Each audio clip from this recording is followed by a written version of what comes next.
Sometimes people come to us and say, Tom, I had a will done in another state. Is that will going to be valid here in the state of Florida? And I tell people, look, if your will was valid when you did it in the other state, then it's going to be valid here in the state of Florida, even if it does not meet our requirements.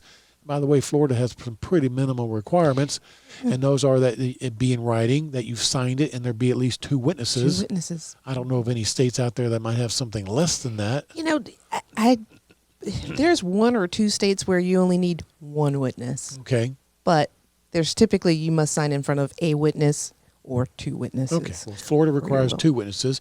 I've had people come to me with homemade wills before, and they again, homemade. And so they signed it. They got a notary to notarize it. That's not a valid will here in the state of Florida. Notary is great, but that does not make a valid will. You've got to have at least two witnesses.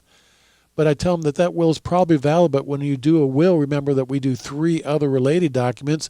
We do the living will, we do a health care surrogate, we do a financial power of attorney, and we do a living will declaration. Those other three documents, the living will, health care surrogate, financial power of attorneys, they are all specific to Florida law. They are. All very important documents.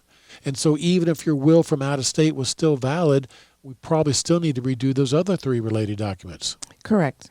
Because it's rare we'll come across, for instance, a power of attorney for finances that really literally checks all the boxes for Florida law.